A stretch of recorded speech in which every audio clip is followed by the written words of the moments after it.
भक्ति मुक्ति के दाता सतगुरु, ये भटकत प्राण फिरंदा, उस साहेब के हुक्म बिना नहीं तरवर पात हिलंदा।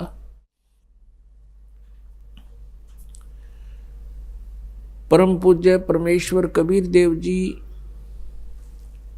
ये वो समर्थ भगवान हैं, वो समर्थ प्रभु हैं, जिसके हुक्म बिना एक पत्ता भी नहीं हिल सकता। उनकी रजा के बिना कोई भी प्राणी सत्संग में नहीं आ सकता। उनकी रजा कैसे हमारे ऊपर हो?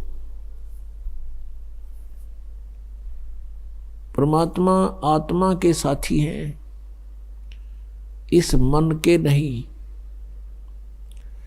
आत्मा परमात्मा का अंश है, ये परमात्मा के उत्पन्न की हुई है, उसके शरीर से निकली है।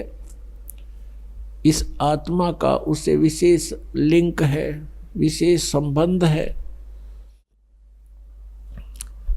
जैसे माता को अपने पुत्र पुत्री कितने प्रिय होते हैं, ठीक इसी प्रकार उस परम पिता ने, जिसमें सभी गुण विद्यमान हैं, तुमेव माता च पिता तुमेव, तुमेव बंधु च सखा तुमेव, तुमेव विद्या च द्रविणी तुमेव, तुमेव सर्वं मम देव देव। ये वो परमात्मा है जिसमें माता पिता मित्र और भाई के सभी गुण विद्यमान हैं। ये हमारा सच्चा पिता है, ये हमारा जनक है और यही हमारी माता है, क्योंकि तीनों लोकों में सबका धारण पोषण वही परमात्मा कर रहे हैं। तो पुण्यात्माओं, हम अपने परमात्मा को भूलकर हम इन काल के, इन माया के भगवानों को याद करते रहे, पूजते रहे। अब उसकी रजा कैसे होगी? आत्मा जब रोती है परमात्मा को, ये मालिक उसके पास पहुंच जाता है। अपन आत्मा तो वैसे सबकी ही रोती है, जब उस पे विशेष आपत्ति आ जाती है। अन्यथा ये मन के अधीन होकर के सारा जीवन वैसे ही बर्बाद कर जाता है। ये आत्मा बर्बाद कर जाती है अपने जीवन को। जब आप जी ने उपदेश ले लिया, आपका लिंक, आपका संबंध परमात्मा से विशेष तौर पर जुड़ गया। वैसे तो हम सभी भगवान की आत्माएं हैं, लेकिन जो उस मालिक से फिर से संबंध स्थापित कर लेती है, उसके ऊपर उसकी एक विशेष रजा बन जाती है। और फिर वो आत्मा सच्चे दिल से पुकारता है परमात्मा को, तो फिर उसकी रजा उस पर बनती है। और वो सत्संग में आने की रुचि नहीं करता है, संसारिक कार्यों को विशेष महत्व देता है, तो परमात्मा फिर उस पर रजा नहीं बख्शते। और उनकी रजा ना होने से हम यहाँ नहीं आ सकते। अपन आत्माओं, हम अपने पेट के लिए, एक रोजी रोटी के लिए सुबह से लेकर शाम तक और नाइट सर्विस में भी ओवर टाइम भी करते हैं। और जैसे किसान है, इसका तो कोई समय फिक्स नहीं, रात और दिन लगे रहते हैं। तो किस लिए लगे रहते हैं? कि केवल एक पेट भरे और एक मकान बन जा, बढ़िया कपड़े खरीद लें, ब्याह शादी हुआ उसमें खूब खर्चा कर दें। इनके लिए हम सारा जीवन लगे रहते हैं,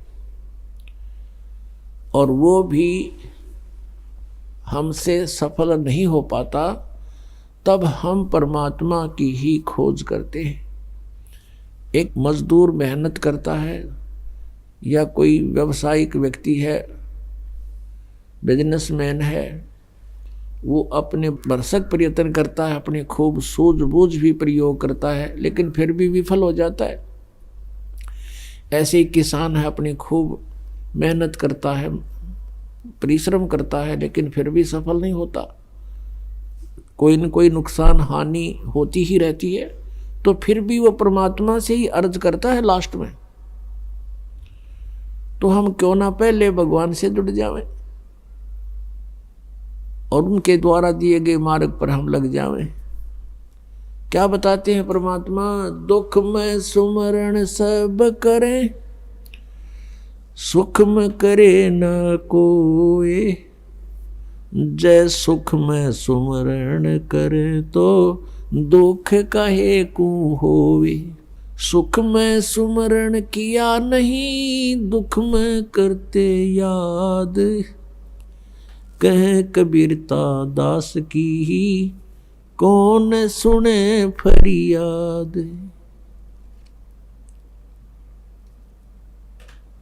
पुणात्मा, जब तक हम सत्संग नहीं सुनते तब तक हमें ये ज्ञान नहीं होता कि हम इस मनुष्य जीवन प्राप्त करके क्या करें।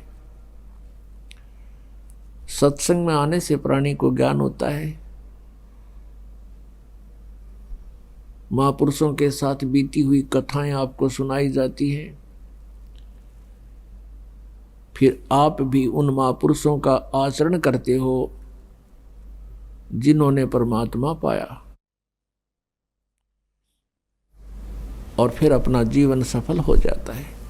तो हमने इस परमात्मा के लिए, अपने आत्म कल्याण के लिए समय भी निकालना पड़ेगा और 2 पैसे दान भी खर्च करने पड़ेंगे। कहते हैं देते को हर देत है, जहाँ तहाँ से आन, और ना दिया फिर मांगते फिर यो, परमात्मा सुने नहीं कान। अब जिन्होंने पिछले जन्मों में विधिवत साधना करके कोई पुण्य किया हुआ है, आज उनको परमात्मा ने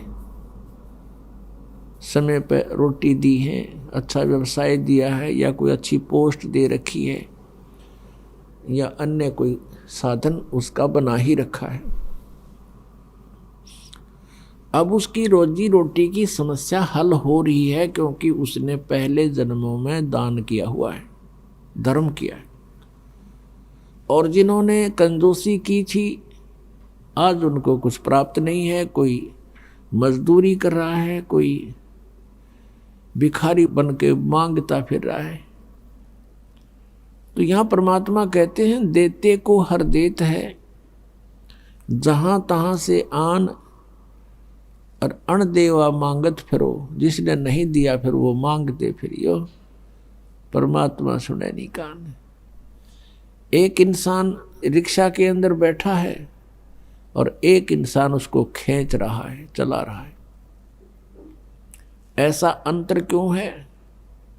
क्योंकि जो रिक्शा के अंदर बैठा है उसने पिछले जन्मों में पुण्य किया है, और जो रिक्शा खींच रहा है उसने कभी पुण्य नहीं किया किसी जन्म में। तो पुण्यात्मा, हमारा मूल उद्देश्य तो यह होना चाहिए कि हमारा जन्म और मृत्यु सदा के लिए नाश हो। फिर भी हमें सतर्क रहना चाहिए।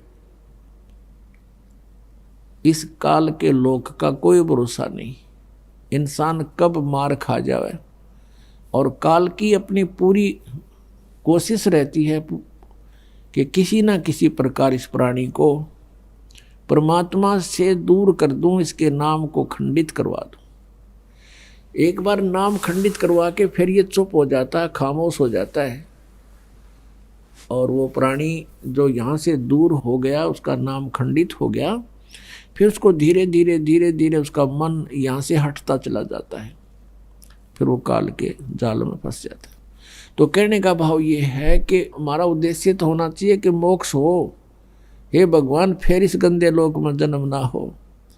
ये आत्मा रोनी चाहिए आपकी, ये बातें कहन सुन की नहीं, ये कर पाड़न की है।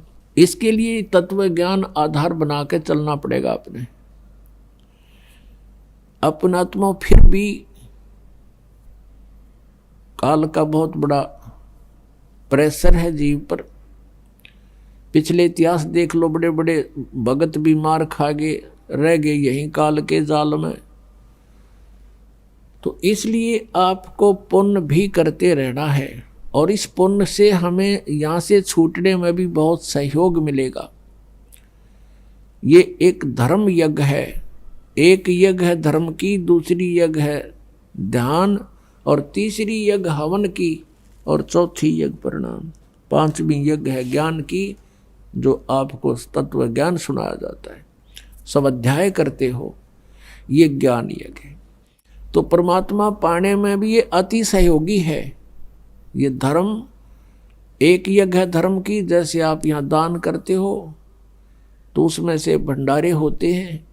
यहाँ सदा व्रत चल रहा परमेश्वर कबीर देव जी की तरफ से, पुण्यात्माओं आप जी जो दान करते हो ये गॉड गिवन है, नहीं तो जीव एक चवन्नी दान नहीं कर सकता। ये आपके ना जाने कितनी समस्याओं का समाधान करता है।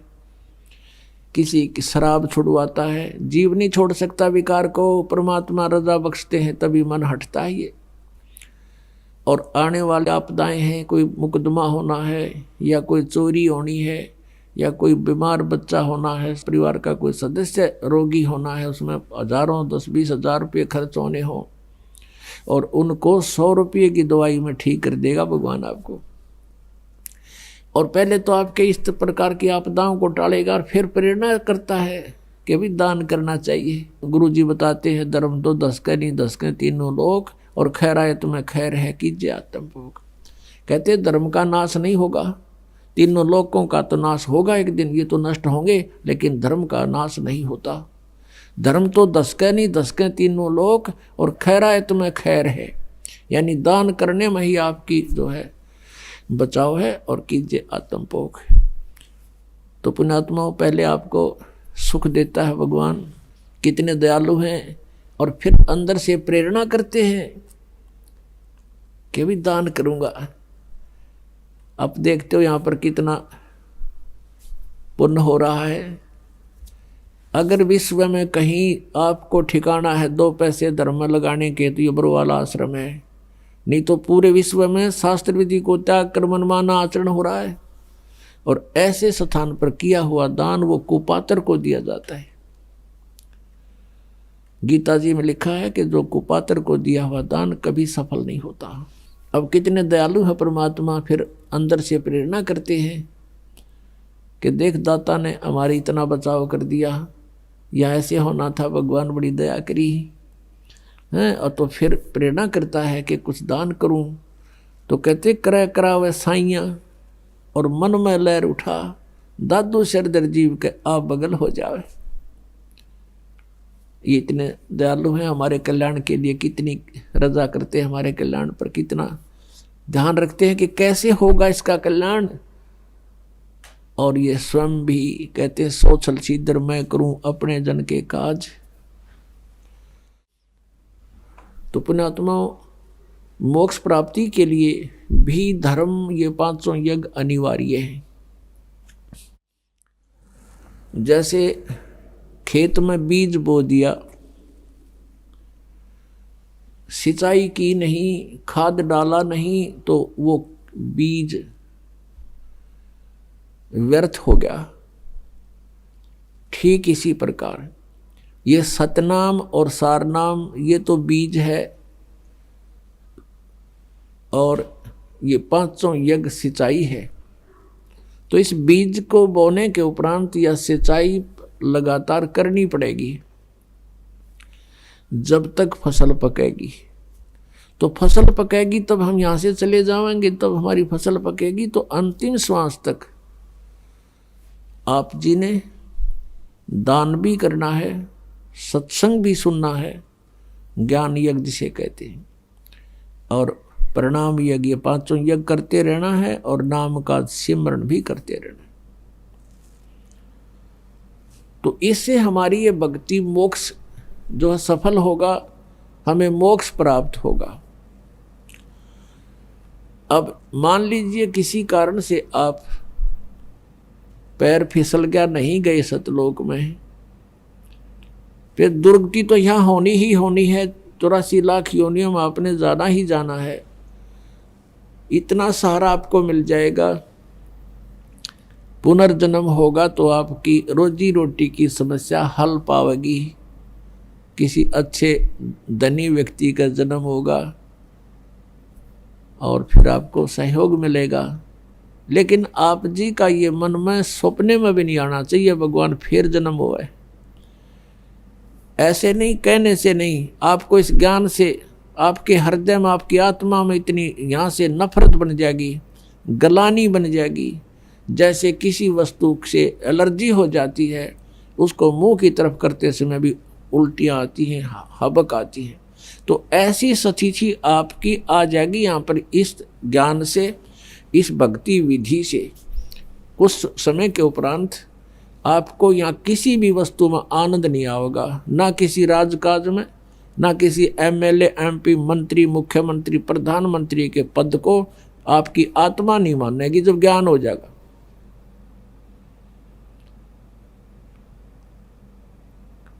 और ज्ञान इस सत्संग से होगा। परमात्मा कहते हैं 3 लोक का राज जीव को जय कोई दे, और लाख बधाई क्या करे जय नहीं नाम तेने। फिर क्या बताते हैं परमात्मा, अगम निगम को खोज ले और बुद्धि विवेक विचार उदय अस्त का राज मिले तो बिन नाम बेगार। अपना आत्मा बेगार किसे कहते हैं? अब तो नहीं रहा ऐसी व्यवस्था। पहले समय में हम छोटे छोटे थे तब ये 3 व्हीलर चला करते, पेट्रोल के थे ये बड़े बड़े 3 व्हीलर 3 पहियों वाले, जिसमें ऊपर नीचे चौकर 50 आदमी की सीट ले जाया करते। तो एक टेम्पू वाला आया नहीं एक दिन, जो उस रोड पर चलता था। उससे पूछा गया कि कल ना आए, क्या बात, खैर तो है? वो कहने लगा कल मैं बेगार में फंस गया था। बेगार क्या थी? पुलिस वाले पकड़ ले जाया करते, उन्होंने कहीं रेड लगानी होती थी। तो बता रहा था कि मुझे शाम ने पुलिस वालों ने पकड़ लिया परसों, और सारी रात और सारा दिन कई जगह गए, तेल मैंने अपने पल्ले से डाला और सारा दिन पहिया टेक्या नहीं, सारी रात और सारा दिन वहाँ चलो, और अगले दिन अगली रात ने 12 बजे मेरा पीछा छूटा, और तेल भी अपने पैसे थे पल्ले तो लाया। तो इसको बेगार कहते हैं। केवल खर्च हो और दौड़ धूप पूरी हो, उसने बेगार कहे हो, बेगार में फंस गया था मैं। इनकम हो ही नहीं, अपनी जेब से पैसे खर्चे और सारी रात और सारा दिन दौड़ धूप रही। तो जो भक्ति नहीं करते उसको चाहे उदय अस्त का यानी पूरी पृथ्वी का भी राज मिला हुआ तो बेगार कर रहा है। बेगार कैसे कर रहा है कि पिछले जन्म की पूंजी वो आज यूज कर रहा है, और भविष्य की इनकम उसकी है नहीं, क्योंकि उसके पास शास्त्र अनुकूल साधना नहीं। तो वो बेगार कर रहा है, अपने पल्ले तो पैसे खर्च कर रहा है, और सारा दिन कार में कभी इधर चल, कभी हेलीकॉप्टर में घूम ले, अब किसी चीज़ में घूम ले, और फिर देखना कहाँ घूमेगा। अपने आत्मा हमने इन बातों को गहराई से सोचना पड़ेगा। तो पूरी पृथ्वी का राजा भक्ति नहीं करता तो कहते बिना नाम बेगार। तो फिर कहते हैं 3 लोक का भी राज जीव को जय कोई दे, और लाख बधाई के करे जय नहीं नाम तेने। अपने आत्मा हमें ये ज्ञान सुनने को ना मिला, हमने तो सिंपल कथाएं सुनने को मिली, और फिर ये बकवादें सुनने को मिली, फिर ये ऐसी आग लगा दी काल ने, ये फिल्में चालू कर दी। इन फिल्मों में मीडिया से ऐसा गंध ग्रहण कर लिया हमने, क्योंकि उसमें बड़ी बड़ी कोठियाँ दिखावें, उनने कौन से घर तक लाने पैसे, उन्हें पता भी कल ने टिकटा में पूरे कर लोगे। उसमें इतनी बढ़िया शादी सूदी कर कर बैंड बाजे उड़ते हैं लाइन में, बजाने वाले, और पता नहीं किस तरह सजा दजा के जाए। ये फंड सिखा दिए हमारे ताई सारी बकवाद, और हम सारा जीवन उधर डाइवर्ट कर दिया अपना। सारा जीवन पैसे कमावें इधर उधर अटपट करके, और फिर ब्याह में खर्च दें या कोठी बनाने में ला दें। कल न मृत्यु हो जाएगा, देख बन कर खड़े हो जाते हैं। वह कोठी के काम आई।